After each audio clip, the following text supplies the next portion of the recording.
with you is how much you dry fire something. So you'll check everything, right? Yeah. But if it goes past about 20 seconds, you're probably buying it, right? So it's almost like you're getting real close. You just like stick it down real quick and like go to something else. So I think about 20 seconds. I noticed that about it. I was like, Cody never tries to sell me. You kind of already know. No, I just kind of push your raft and you just go. Yeah.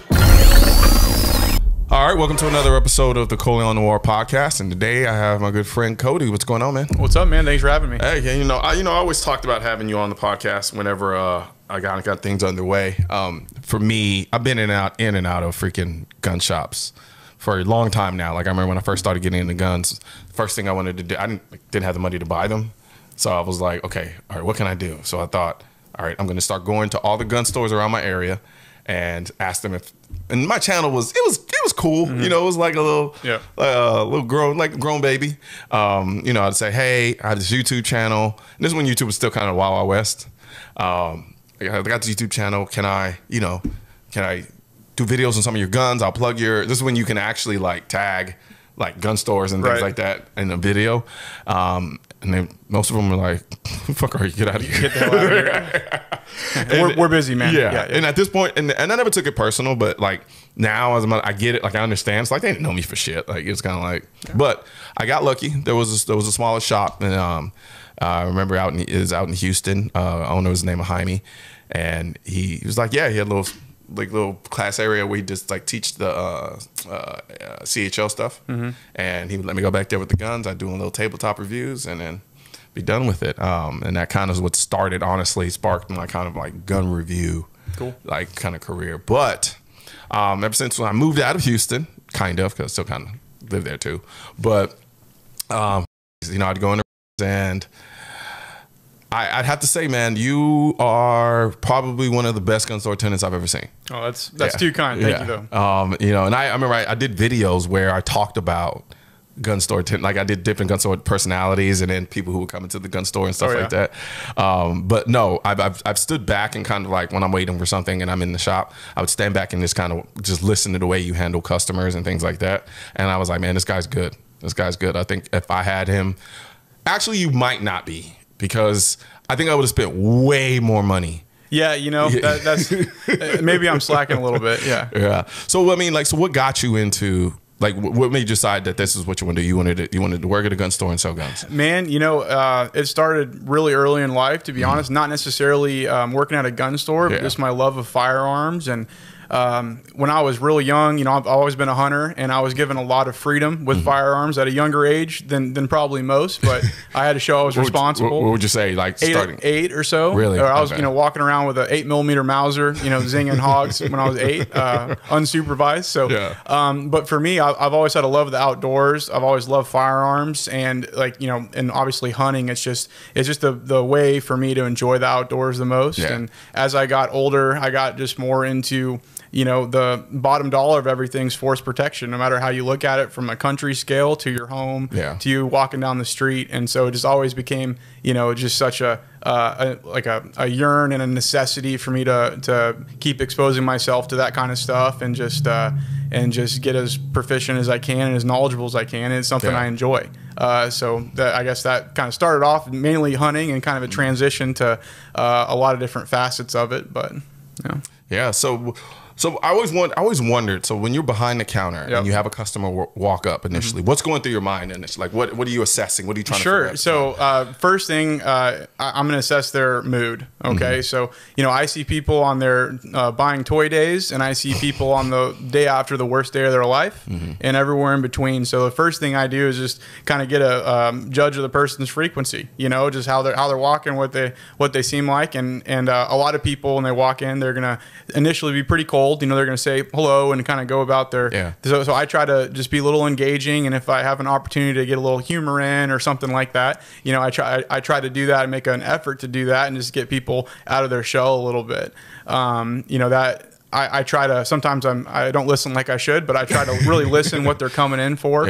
And that's essentially the first assessment. So what are you seeing what are people's natural inclinations towards immediately? Like are you seeing more people buy rifles? Are you seeing people buy more handguns? Definitely small handguns. And this is something that, you know, I probably miss a lot of handgun sales because of, but a lot of people, they have a certain person in their peer group, right? That is the gun person. Yeah. And that person a lot of times isn't necessarily what I'd call a gun person, but it's the best thing they have in their personal circle.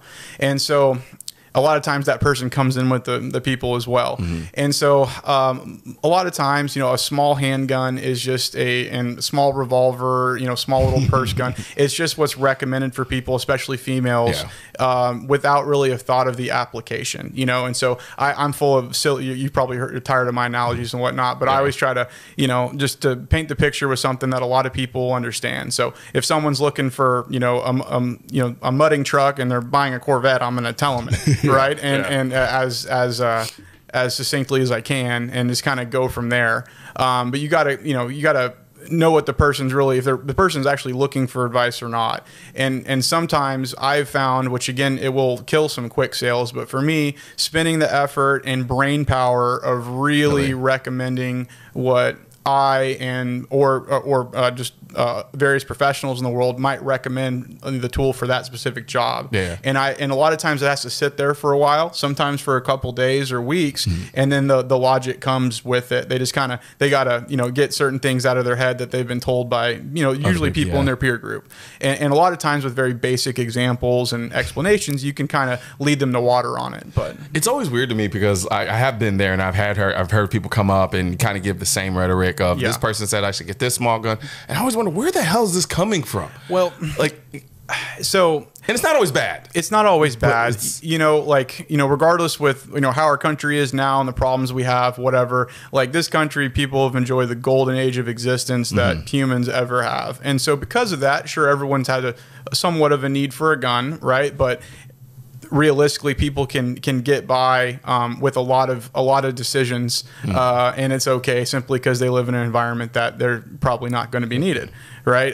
Especially people in more affluent areas and stuff like that. And so you have another side of it is like I'll use the granddad as an example. He loves his granddaughter. He doesn't think his granddaughter is going to actually get proficiency with a gun or to spend the time to do it. So he tells her to go buy a little, you know, Smith & Wesson 642, which is a good gun in its own right.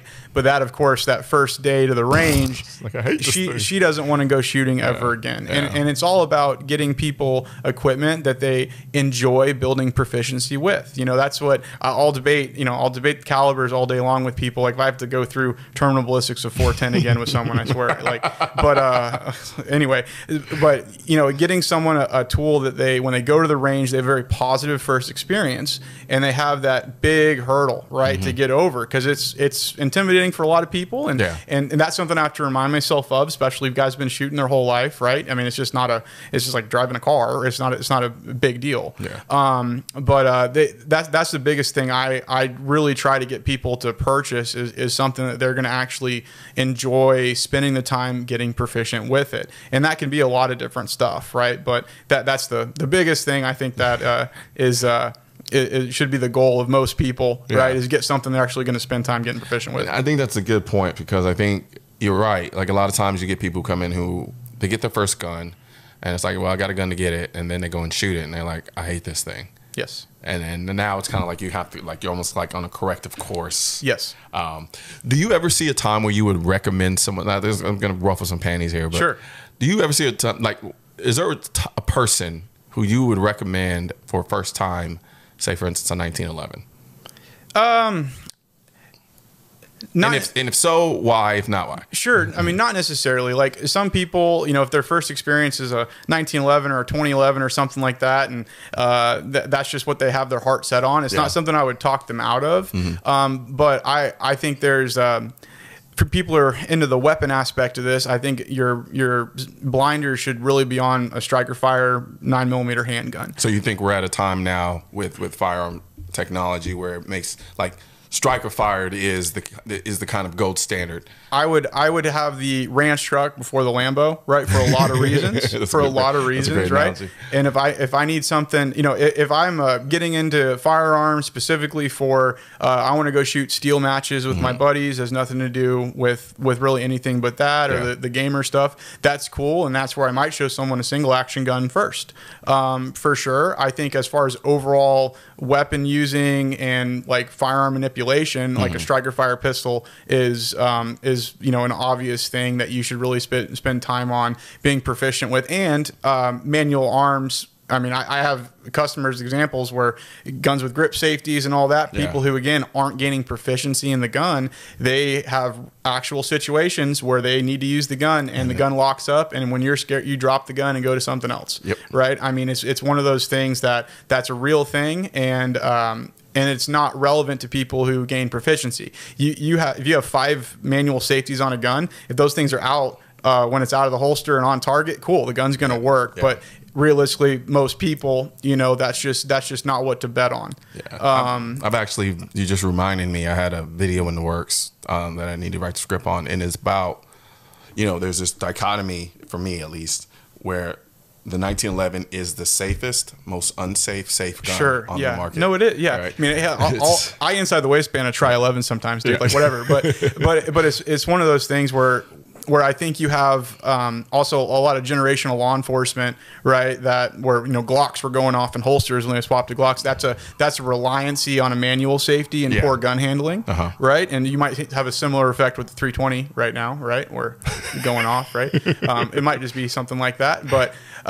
Yeah, I think like overall, when you weigh everything, you know, getting into just a striker fire 9mm handgun, and I try to get people like, go burn the thing, go burn the motherfucker down, go use this thing, right? Go come back at 8,000 rounds, right? Like go really put in, especially with a reputable trainer. You know, that's one thing, especially in Dallas. I use this all the time, but you know, I'm like, hey, no hate on a 5th grade football coach, right, at all, but like you can go learn from Tom Brady if you want. He's, you know, you have that access, right?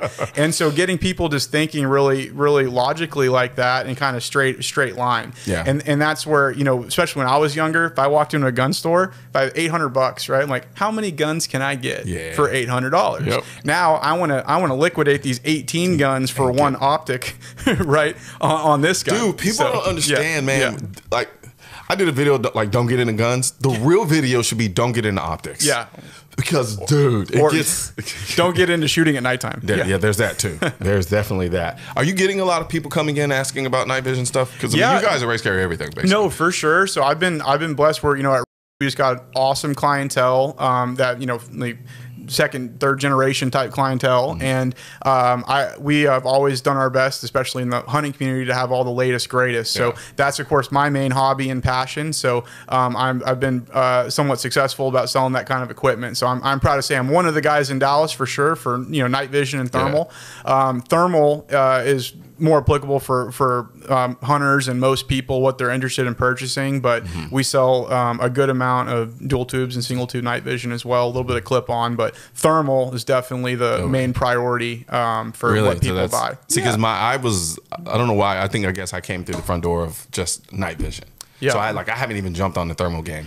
So you know, thermal for like detection speed, right? So like realistic, you can have, you know, panos on, right? And I'll have a $3,000 thermal. I'm going to find an animal a lot faster, right? Guys who are more concerned with closer range shooting, driving vehicles, defensive stuff in a house in Dallas. Sure, I'd take a set of, you know, really, really high FOM night vision over thermal. But once you go to an outdoor environment, that just like drastically swaps. So we want both, right? You know, flathead and a Phillips, but it's definitely the meat and potatoes for the hunting. The hunting community is thermal. Night vision for, you know, driving the Kubota a little too fast with no lights, or that 4 a.m. you know, trip to Whataburger on the highway with no lights, whatever.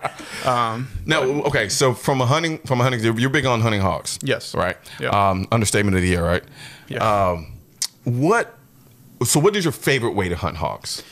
So Well, I guess my favorite way is generally the most efficient way, because like I'll say, you know, sitting under a tree with some motor light, but no, generally, you know, being in a vehicle with the boys with thermals, driving around, where, you know, with the thermals, that's the advantage. You can be going 80 past the field and clear the thing in 3 seconds, know if something's there. So if I'm trying to get guys on hogs, or I'm just feeling a little more hungry to be a little more active, I'm going to stay in a vehicle a lot. And of course, that's all dependent on the property. Yeah. But just constantly just cruising the property, because anything you have line of sight to with a thermal, you're going to see with stuff we're using out to, you know, 1,000 yards or so, pretty easily.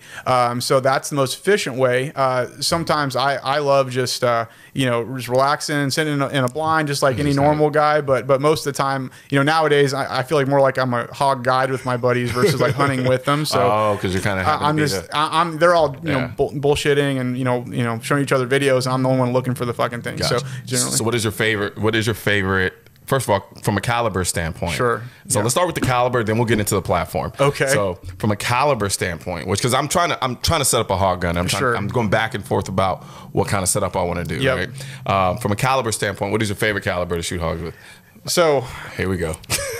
So if we're just transported to on a tripod on a group of pigs, I'll take a 308. Okay. Right. 308 6.5. Right. Yeah. When it comes into all the other parts of hog hunting at nighttime, which is pulling the gun out, looking through the window, scanning with it, right, out of the buggy easy, that's where little shorter platforms are in like an AR-15 format versus an AR-10 are kind of my preference. So I use a LWRC 12.7 6.8 SBC, which, you know, people hate on the round and for various reasons. But when you size up weapon weight, felt recoil, right, and just how it touches the hogs at 80 to 120 yards, man, it's been my absolute favorite platform I've had. Really?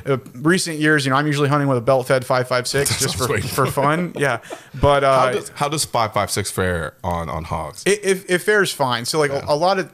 So with 5.56, let's say you have an average shooter, right? One average shooter with a 5.56, one with a 308, both with thermals. That average shooter with the 5.56 is probably touching more hogs, especially as they start running, than the average shooter with the 308, right? More adept guy, like just 308, rock and roll, especially on a tripod. A lot of people as well, they sit in the blind with a thermal, which is not kind of defeats the point of it for me. You can do it with a light. I want to be mobile, scan, find stalk, and kill them, right? So that's where 6.8's like that happy little medium between. But you can, you know, a lot of times I'll just use, you know, 55 grain FMJ and just, you know, and just be plentiful with it. But your placement's definitely a lot more important with a 5.56. And then some people have a, you know, which no hate on it. It's all about how you view things. But a lot of people, they want the most ethical kill, right? They just want to turn the animal off as fast as possible. Yeah. I don't think that way with hogs. I do with lots of animals. But like, I understand people who do. Yeah. So that would be a reason there not to use a 5.56. But I mean, you can, you know, the 75 grain, 77 grain stuff out there, it's pretty damn good. So what's that? The weird thing is, like when you said what you said about hogs, I'm the same way. Yeah. So for you, what creates that separation and distinction between hogs and then other? I'm the same way. Sure. I don't necessarily know how to actually like. I don't know how to explain why. Yep. It just kind of is. It just kind of is, man. You know, part of it is just like they're is how we view them as a society is as a varmint, right? Regardless pests, of like legally, they're pests. And also, I think a factor of it too is because of the exponential growth. Like you don't feel bad because you know, like there's no like the more you kill, the better it is for the state, even just the natural wildlife, right? So I think that might be a factor of it is doing more killings, more better, you know, and everywhere you put at it. I think it's funny because now that I think about it, because I know I've talked to a couple of people, and it's usually women. They're kind of like, they're not anti-hunting, right? But they're like, don't kill Bambi, sure, right? And then it's like you see a hog, and they're like, ew, gross, kill it, right? Sure. So it's like I'm almost wondering if on a on a male level, it's because the hogs aren't cute. Well, you know, like, debatable. You know, it's funny. My girlfriend, she doesn't want to shoot hog because they have eyelashes, right? So I think I think beauty is maybe a little subjective there, or what's cute. So word to wise to the animals: don't be unattractive. It'll save your life from hunters. Absolutely. Apparently. Yeah. That's hilarious. Yeah, I've never noticed that. I never. Oh yeah, if we're on a group, like I'll be like 3, 2, and she'll start clapping, run. You know, so Yeah, she has to stay in the truck now, but that's fine. Yeah. She's actually done that before? Oh yeah. She'll drive out to the property the day before and try to run them all off. Oh yeah. So she's never hunted hogs? No, she's been out with me, and she I think she's getting into it a little bit where she might want to try it. Where she's very into guns and super pro Second Amendment and carries a gun all the time, but she's not. Them eyelashes. Those man, eyelashes, they get you every single time. I guess I get it. You know. So being in a gun store, working at a gun store, I can imagine. I mean, you get to put your hands on everything. Yes. Do guns still excite you to the same degree? And you get what I'm getting at? I do. So, well, sure. So it's hard to predict. Yeah. You know, for example, last week I bought a Marlin Model 55 goose gun. I don't really know why, to be honest. I just, I was like, you know what? That'd be fun to shoot some dove with this year. Stuff that excites me nowadays is generally like the higher end night vision equipment and stuff like that. Just because 90% of my even range shooting I do is at nighttime. I just enjoy it a lot. Yeah. And I enjoy. I really enjoy the process now of setting stuff up from what I'm wearing to what's on my gun to how my helmet's set up, going out, hiking with it at nighttime, trying to shoot some stuff with it and just like refining it, so that I just really enjoy that process. But yeah, I'll still, transferable machine guns and, high-end night vision definitely excites me still. Do you get to watch like people's progression? Oh yeah. So like they come in by their first gun, and then you start to see the transition from next gun to next gun. 1000%. How does that usually? Is there a pattern or is it all over? Well, I think 2020 like amplified that pattern a little bit, so it was cool. So a lot of the guys, everyone kind of leveled up, is how I put it, right? So a lot of people, just with the turmoil, right, from what 2020 from COVID and social stuff and all that, a lot of people that had guns, they're like, maybe I should learn how to use this thing a little better, right? A lot of people that didn't have guns. Dallas police like, hey, we're not coming unless you're shot or stabbed. Like, oh shit, I should probably go get a gun. Yep. And so everyone, progresses at their own speed. But a lot of those guys that go from like gun enjoyers and collectors, when they really go and expose themselves to like a really good training environment with someone legit, right? I mean, that's like it's a fire that gets started and doesn't go out. It's really cool. People turn from that gun collector and hunter into like a someone who's really taken like weapon proficiency serious, and it's awesome. And generally, it saves them a little. It saves them all the little purchases, but it costs them the big purchases, right? Because they see, it's like, hey, having 15 rifles is cool, but there's definitely some stuff I could put that money towards to be more well-rounded as far as capabilities. I tell people all the time, once you take a pretty decent or good training course with the gun, your perspective on gun buying completely changes. 1000%. Like completely changes. And I think a lot of times in the space, I don't know how much you deal with this. I do because I'm a content creator, and to a degree you are too. I get people who are always talking like, why are you always doing the high dollar guns? Peter be the first one to tell you along right with me. Anytime we go out to film videos, the guns we have the most problems with are the entry-level style guns. Sure. It's always. It's always. And for various reasons, right? Sure. And it's not me being an elitist. It's just when you've been dealing with firearms for so long, you've taken courses and you start to understand what starts to come with certain levels of firearms. What to expect, for sure. But I think a lot of people read it as just being elitist. Sure. And it's not that at all. Not at all. But once you take a course, I promise you that gun you're like, well, it's good enough, you'll hate it. 1000%. You'll absolutely hate it. 1000%. And even for me, like a lot of, like when I went and did this amazing just night vision shooting class, essentially night vision oriented class, how I had my gun set up for hunting, which I probably had more time on night vision than everyone there. Yeah. Okay. Did not matter. Right. Because there's lots of things based on, more rough use and barrier shooting and stuff like that. It changed how, I set up a lot of guns. So it's one of those things too, where the people, teaching those types of classes, they go to other people's classes because there's a million perspectives and a million tools to add to your tool belt, if you will. So some of the, those best instructors are, they're learning at the same rate you are, just on a little different level. Yeah. And, and I think it also works both ways. It's like if you go to a course and you have a gun that does well and you like it, you'll fall in love with that gun. Sure. After the course. Like, absolutely. And then you will hit a point, you almost be at a point where it's like, if you're not just an inherent gun collector, you're like, it's the only gun I need. I'm good. Sure. Right. No, for sure. So that's definitely one of the things I always tell people is to just... It gets people in the spear and dagger mindset is how I put it, right? So like having like all these guns is great, but that's how I, you know, if I was prioritizing tools for weapons, right? Like I want a good spear, good rifle, right? And then a good dagger, a good handgun. And so a lot of people, when it is like finding those two go-tos, right? And when they do, you know, it's just, you know, it's all up from there, because then they're just, you know, just exposing themselves to different training and different types of shooting and different ways of using the guns and just gaining proficiency. Gotcha. I want to go back to the hog hunting stuff real quick, because there's a question I wanted to ask you about 300 blackout. Okay. Right. Yeah. Have you ever used subs? Yeah. Oh yeah.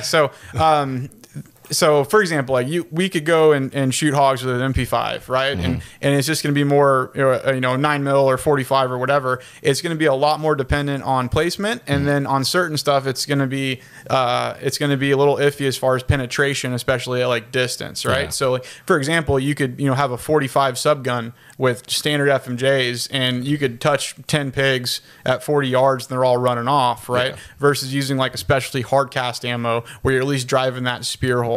Now 300 blackout specifically, so like 10, 50, however long ago was all the rage. I'm spoiled brat, so I got, you know, wherever I go hunting, the latest greatest stuff's there. And man, we threw those fucking things back in the safe like first, you know, first day. Like these fucking things are running off, and of course I couldn't even tell you what ammo. Supers? It was with supers. Really? Yeah, it was with supers, and I couldn't even tell you what ammo we were using. But I think 300 blackout for hog hunting is an okay choice. It's just, you know, I use 300 blackout. I jokingly say it's my poaching gun. I don't poach. But I use 300 blackout. I get it though. I use 300 blackout as a specialty subsonic gun for that. For if I got one right that I just want to just try to zap real quick in the head or whatever, I'll leave it in the truck for that role, or like a close coyote or stuff like that. If you're trying to rip into a herd of pigs and body shots them as they're running, it ain't it. It ain't it. There's definitely certain loads that do fairly well, right? But compared to other things, this wouldn't be my preference. But for a multi-role gun, for like a home defense gun that you want to throw a thermal on and go have fun with, cool. Nothing wrong with that. But that's where I found that you know, 6.8, 6.5 Grendel. There's a lot of calibers that I would prefer over that, unless I wanted easy subsonic option, which is cool. What about 5.56 over the 300? I take a 5.56. Yeah, I'm just gonna take a 5.56. If I don't care about subs, I'm not gonna do a 300 blackout. Gotcha. Now, from a story standpoint, what are some? Do you have any crazy experiences with different customers, or is there? I mean, like, how long you got? I mean, hey, where are we at, Peter? From what the first one that pops up in your head in terms of? Yeah, I mean, I just have stuff that blows my mind, man. You know, so. I'll tell you my favorite COVID story if you want to. Okay. So this is, you know, our gun shop's super busy. You know, we got 100 people in line. You know, we're one in, one out, just getting through it. And, you know, it was actually kind of a not a fun time, because you're not really doing a lot of talking. Someone comes in, I'll take that. You have that, cool, done. We're doing paperwork. But anyway, so my lunch break was up, so I went and I think I ate a Chipotle or something real quick, and I look in line, and I'm coming back out, and there's this guy, and I mean, big tall guy, and he's in what I would assume is a, you know, $5,000 suit, which I don't really know what it looks like, but it's a real nice suit, sitting there tapping his foot. You could tell he was not super happy being in line, right? So he's mine. So, sir, how can I help you? He's like, I'm not sure if you're familiar with the area, but I live in Highland Park. And I was like, yes, sir, I know what Highland Park is. Yeah, no problem. He's like, I think there's some bad stuff happening, and I think people are going to come to Highland Park and take everything, all the food and everything like that. And I was like, okay. Right? And he's like, what would you recommend that I could defend my home with? And I was like, well, and I took him, I think we had a Mark 18 pistol or something left. So it's like, I get this, throw this EOTech on it and the Surefire light, and this is a card of a firearm training instructor, is a retired Green Beret. Call him and pay him money right now to go teach you how to use this, and go from there. And he like hands it back to me like a dirty sock or something. He's like, I would never own one of those. And I was like, okay. And so he starts walking down the aisle, and I'm following him, and he's like, show me a shotgun. I'm like, sure. So I grab a Benelli M4, you know, I'm like, sir, this is the Italian supermodel with combat shotguns. Like, this thing's, you know, 7+1. I'll show you ghost loaded if you want. Again, I'd recommend a fighting rifle for what you have in mind, right? But if you want to do a shotgun, this would be cool. Same thing. Hands him M4 back to me like he's not impressed. I'm like, and he goes up, and he gets to our over-under section, and he locks eyes with a Magnus Light Caesar Guarini 28 gauge. And I mean, just infatuated with it. And so I'm sitting there and he's looking it up and down, you know, and he looks at me dead in the eyes like, would this be good to defend my home with? And I felt like I did like an hour of internal conversation with myself. And I just like looked him dead straight and I was like, sir, someone would be honored to be shot with that. and he bought it and he's probably still the happiest camper ever. Yeah. But that one definitely stays in the top of my mind. That is hilarious, dude. Yeah. I do remember that one. There was one time when I was in the shop. Yeah. And I don't know if you remember, there was this lady. She looked pretty well-to-do. Very kind of. She had that look, that Highland Park look. There right? you go. And I don't mean that as a pejorative. It just, of course, if you're from Dallas, you like know it. the look. They like it. Yeah. And I remember she was in there and she was looking for a gun. I think you recommended her. You talked to her about a handgun, and then you said.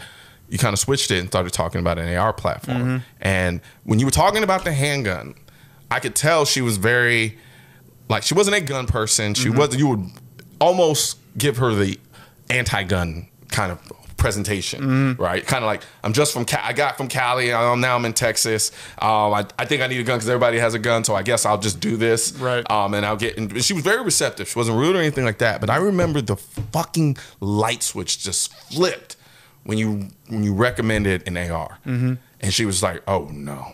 Like she wouldn't even touch it. Yep. Like I do you remember that? It blend together, but yeah, I think I do. Yeah.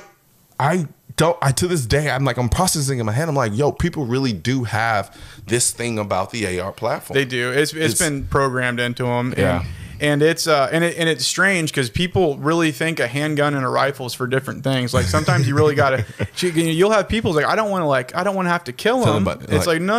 This is for defending yourself, and that's what they do if you need to use it. This is just easier to use. Right, is what if we're especially something we're putting in a closet and just having for that bad time at home or whatnot, right? That's especially like a PCC or something like that, something with more points of contact that you can shoot more aggressively is all it is, especially for someone that is not going to put in any kind of work with it, right?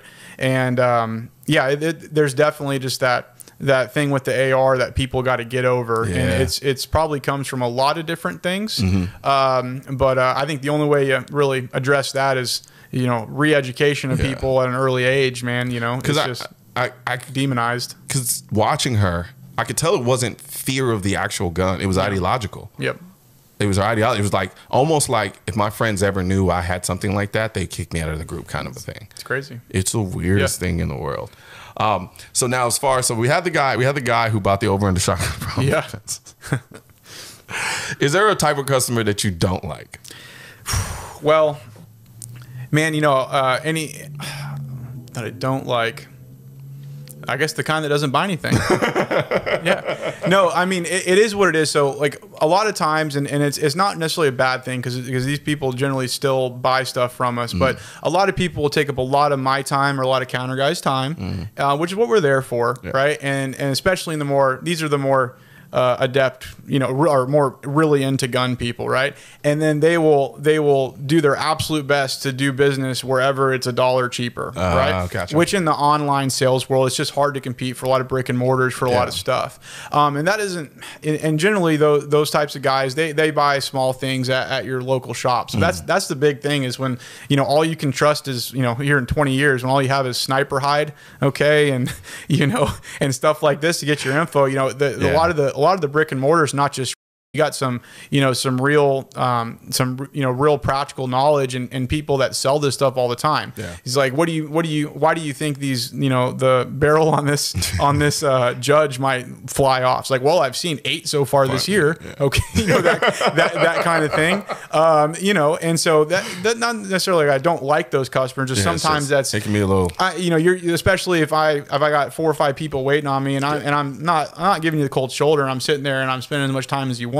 It's just sometimes you get that people don't compute that nowadays, and sometimes I think it's the younger guys who are just so used to just figuring out what they want and then just scouring the internet for that slightly better deal, and it leaves the raise as a business out of that equation when really you utilized it. I think for me, I'm definitely, no matter, I can generally speaking kind of get my hands on any gun I want, more or less, but nothing to this day still beats walking into a store and getting it. Oh, yeah. I will, that never, ever gets old. You get that, you get that tractor beam. You're just like, ooh. Yeah. Yep. I mean, you see me do it all the time. People don't realize it. Oh, yeah. And the funny part is when I walk in, because in my mind, I'm still just regular old me. I walk in, hey, what's going on, Cody? Yeah. I'm like, just looking at stuff. And then, like, you're talking to someone and they're like, and it's almost like they don't expect me to actually go to gun stores. Yep. And I'm like, no, I'm here all the time, dude. Yeah. No, pattern I've noticed with you is how much you dry fire something. So you'll check everything, right? Yeah. But if it goes past about 20 seconds, you're probably buying it, right? So it's almost like you're getting real close. You just like stick it down real quick and like go to something else. So I think about 20 seconds. I noticed that about it. I was like, Cody never tries to sell me. You kind of already know. No, I just kind of push your raft and you just go. Yeah. Yeah, man. But no, appreciate it, man. Like I said, I always want to sit down and have a conversation with you, and you're always welcome to come on the show anytime you want. Appreciate that. But yeah, I mean what I said. I do think you're one of the best when it comes to dealing with customers of all different backgrounds, perspectives, ideologies, and just having that ability to, make people comfortable, not only with being in the store, but also with their buying decision and feeling confident about walking out of the door with it. So I give you. Hey, I appreciate that, man. Yeah. Yes, sir. Guns aren't political. That's why I need your help getting this message to spread on YouTube by clicking the thumbs up button, leaving a comment to let me know what you think of the video, then subscribing to the channel. But most importantly, click that bell symbol. For products featured in this video, click the links in the description.